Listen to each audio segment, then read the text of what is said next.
Before the break, we discussed Manchester City taking on Inter Milan.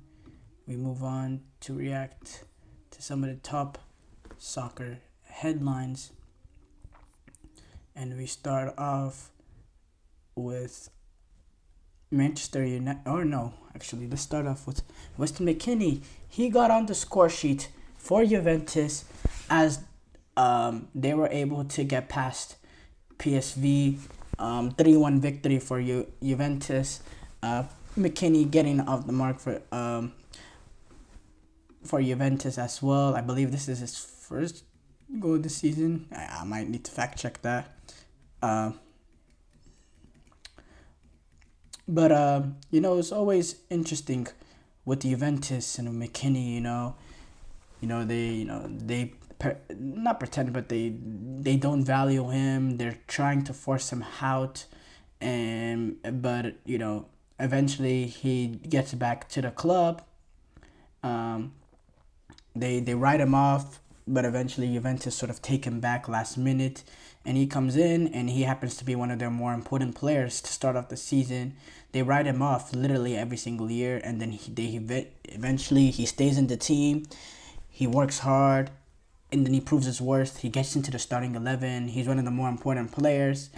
And yeah, everyone is acting like this goal is a surprise because of the way that he's been trying to be forced out. But let's be real.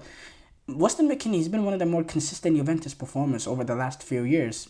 And I'm not saying that's a high mark, but I think Weston McKennie is a really, really good player. Maybe he's not quite Juventus starting caliber player, but with the quality of players that Juventus have had in the past in terms of midfield, you're talking about a team that had Pavel Nedved, that have Andre Pirlo, they have Rio Paul Pogba. Weston McKennie, he's not that sort of player, but he's still a player that can do the job. He gives you flexibility. He gives you, he can play a little bit more advanced position underneath the striker and find the right, areas in the box, be at the right place at the right time to get goals. He can drive in midfield. He has good work rate. He provides you something defensively. He can play in all the roles in the midfield. Now, he doesn't have the sort of ability that Pirlo will have from playing the sixth position to play in, be a deep line playmaker. That's not Weston McKennie. But overall, he can do a lot of things good. He's a very good player at a lot of things, and he can give you a lot of flexibility in there, and he'll do a lot of different roles. So, yeah, and good win for Juventus starting off their campaign, by the way, as they're able to get past PSV 3-1. Speaking of that, the other early game from this window, Aston Villa were able to get a 3-0 win and in the Champions League, in their opening game of the Champions League, as they were able to get past Young Boy 3-0. Really impressive start for them. For Unai Emery, really impressive start in this Champions League campaign.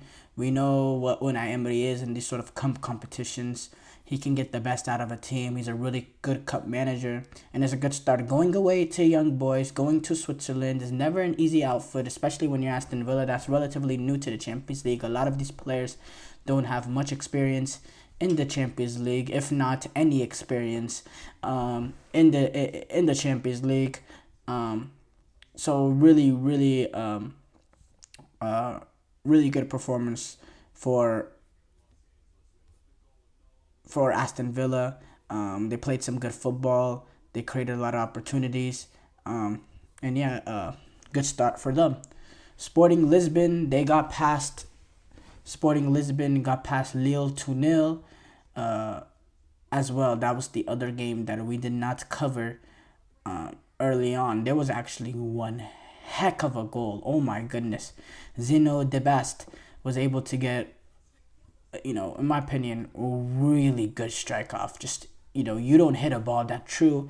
And this is a Zeno De Best, by the way. The strike, it was an absolute sublime. The Belgian center half. That's his first goal ever that he scored in his professional career. And it was an absolute great goal. For his first ever goal, that's a goal. He'll probably no. I can not guarantee, but he'll probably never score a goal like that again. I mean, that was just ridiculous, just absolutely ridiculous, and it's gonna be a contender for Champions League goal of the season, and it's only game one, so that was an absolute great goal. Manchester United, they're able to continue, off the good momentum that they had against Southampton. They carried that into the EFL Cup, as they got past Barnsley 7-0. Marcus Rashford, the big storyline here, Marcus Rashford, after scoring against Southampton, we know he's a form player. He's able to get two past Barnsley. And I think this is opening up Marcus Rashford for another 6-7 months of really, really good play. Because that's sort of Marcus Rashford, the player that he is. He has an inconsistent nature to him, but when he's high flying, when he's playing with confidence, when he's not overthinking things, when he's just playing on natural instinct, he's a really, really good player, and he's a really, really good goal scorer. And the combination of his ability and pace and being at the right place at the right time and his ability to strike a ball, he's a very, very, very good player. But when he's overthinking things, when he's not confident, when he's not at the right, mental frame, he can be a really, really bad player and be almost a disappear. He is a disappearing act. He plays in games and you almost forget that he's playing, and he's not getting into England squads, which a player that his caliber should never be not getting into his national team squad, never. But it just shows the sort of inconsistent nature to him. But look, Eric Ten Hag, he might find himself in a position that he's gonna rely on Marcus Rashford and his inconsistent nature to get on the right side of that for him to be he might need these next 6-7 months of great Rashford to potentially save his job. That might be necessary. So maybe that's why Eric Ten Hag has continued to stick by him, knowing once this bad period passes, there'll be a good period that potentially could save my job, and then on if there's necessary changes that needs to be made, I'll be able to make those changes. But yeah, it was a good win for Manchester United. Eric Ten Hag, he called it the perfect night, saying, I think, not for me, but for the team, this is the perfect night. I think we could do everything that we plan to do. How we win next round, scored some great goals, entertained the fans. We worked on our game model, so we are happy. I know from my first season here that when he scores, then for the team it's more easy. This is speaking about Marcus Rashford, by the way. When you have a player in your squad who is a guarantee for goals, then it can make the difference. You could do a lot of things very well between the boxes, but football matches are decided in the box. He continued on to say, I was not devastated after Liverpool, and I am not celebrating now. It's a never-ending process. I know where I want to go, in which direction. I know we have a lot of speed, dynamic, and we have seen this today, and we have great players capable of dominating possession. We have to work even harder to get all the stages of the game right. That's the key for them. Preston, they were able to upset Fulham in a Carabao Cup. It was a record for a Carabao Cup shootout. Took 32 penalties. 32 penalties were successfully made. That's ridiculous. 32 penalties were successfully made until eventually Castagna, he missed the target, which that's rough. Castagna's being the man to sort of break that ridiculous streak. And then Letson, he took advantage and fired Preston into the fourth round of the EFL Cup. We know Rodri, we spoke a little bit about this, but he said players could strike over too many games, saying players are close to going on strike because of concerns over their increased workload. We know with Spain, with the Champions League increasing to 8 games, potentially 10 group stage games, depending on if you don't make the top 8 or not, and you're still in that playoff position. We know this Club World Cup that a lot of people are not the biggest fan of in the football world in terms of players and managers. This new 32-team Club World Cup that will be played in the summer as well. Rodri speaking, he said, I think we are close to that. when speaking of a strike, it is easy to understand. I think it's something general. I think if you ask any player, he will say the same. It is not the opinion of Rodri or whatever.